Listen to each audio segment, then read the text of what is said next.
All right, students, so today we are continuing on different ways to read and write 5- and 6-digit numbers.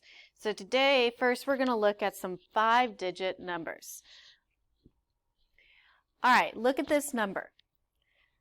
So you see how it's expanded out for us. We have the number 62,954. If I was going to write this number in words, I would write it the exact same way that I say it. So remember, word form just means that we are spelling out the number in words. So when I read this number, I say 62,000. So that's what I'm going to start off with. 62,000.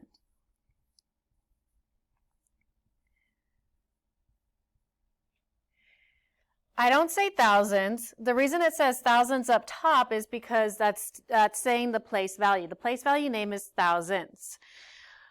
I say 62,000. Next, I would move on to my hundreds place, and I would say 900. So I would spell 900. And finally, I would read the 54 at the end. So I need to write 54.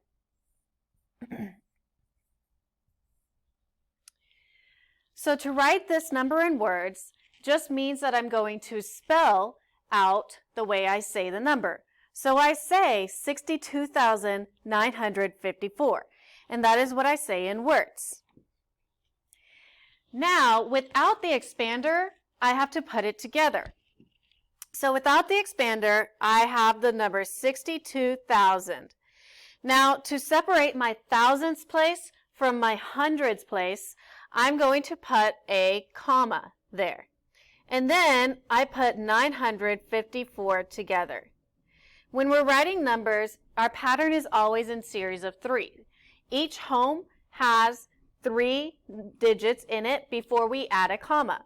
So we have the ones place, the tens place, the hundreds place. That's 3 places. Then I put a comma. Then I have my thousands, my 10,000s. If I have another number and I have 3, I would need a comma after that to continue on the numbers. But every 3 numbers I separate with a comma because that moves into a new place value home, as we call it. So without the expander, this is the way the number is shown. 62,954.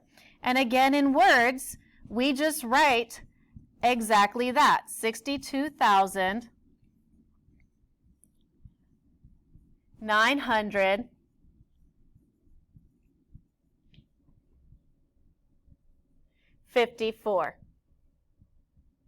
Excuse me, 54.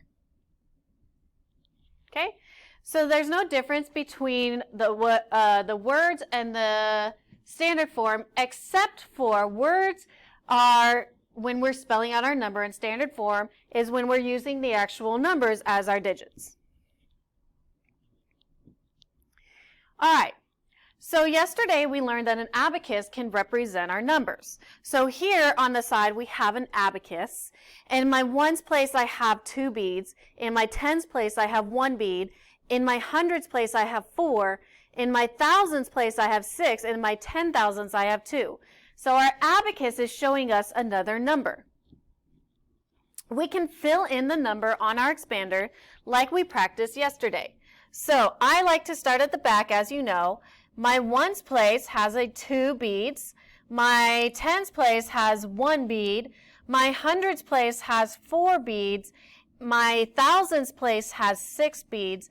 And my 10,000s has 2 beads.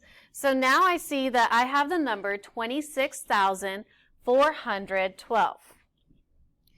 So we would write that in words, 26,412. We just have to spell it out. 26,000 412. 12.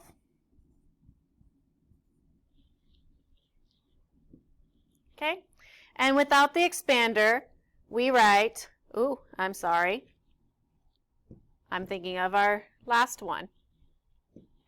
We would write it with 26,000, comma, 412.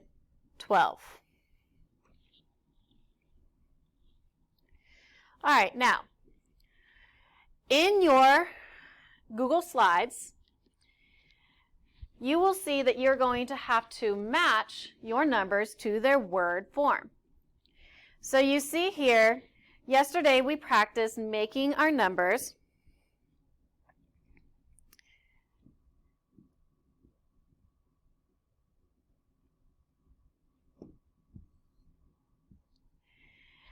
On our abacus, we were able to put our beads with our numbers. So I could match my ones place that has 5 with 5 beads. 1, 2, 3, 4, 5. My tens place has a 0, so that means I put no beads. My hundreds place has 6, so I need 6 beads. My thousands place needs 7 beads.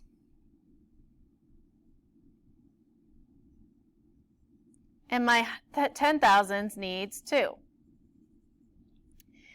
So now we have the number 27,605 modeled on our abacus.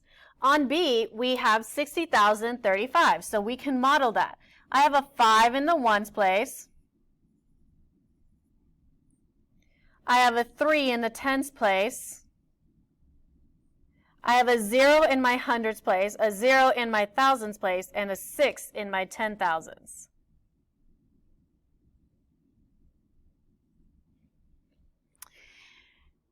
And there you see 60,035 modeled on our abacus. On C, we have a 0 in our ones place. We have a 7 in our tens place. 2, 3, 4, 5, 6, 7. A 0 in our hundreds, a 3 in our thousands, 1, 2, 3, and a 4 in our 10,000s.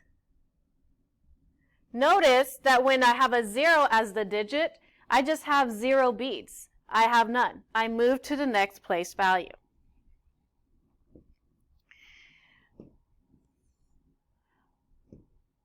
On your Google assignment, you will see a number, and you will have to match it to the number that it shows. Our first number shows 35,072. 35,072. You don't hear me say any hundreds because that 0 is in the hundreds place. So we use that 0 as a filler for the hundreds place to show that there are no hundreds. So our number is 35,000 in words.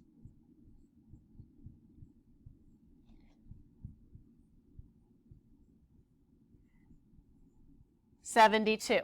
And so even in words, we skip the hundreds if there are no hundreds. We just don't say it, and that means we don't spell it. On our B here, we have the number 62,408. So you need to spell 62,000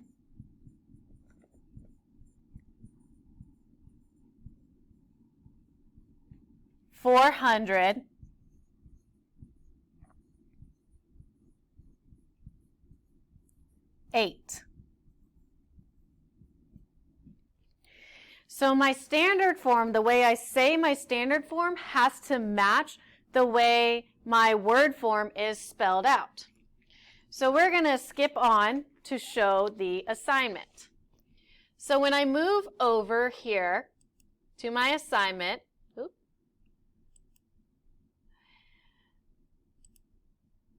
we will be reading and writing 5- and 6-digit numbers. On your first page, you see a number given to you.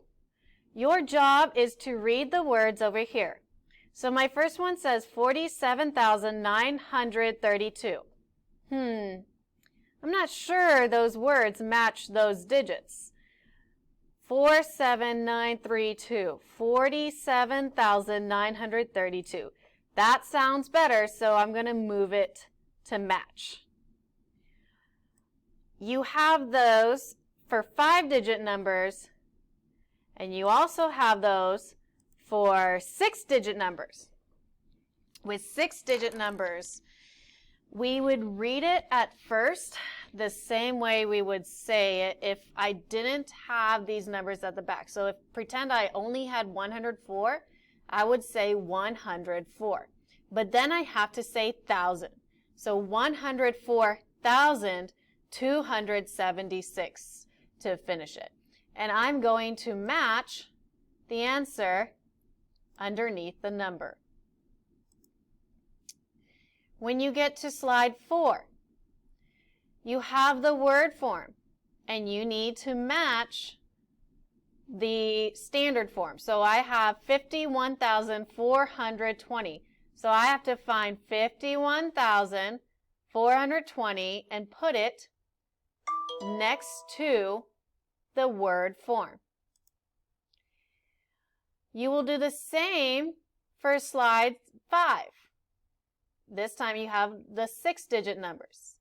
And then for slides 6 and 7, you need to find your words over here. So if I start with 35,000, then I'm going to find and move my first words. 35,000.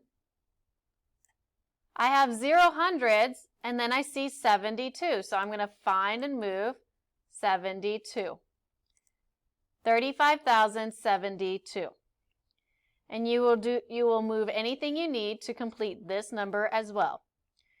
For your last 2 slides, that is how you will do your work.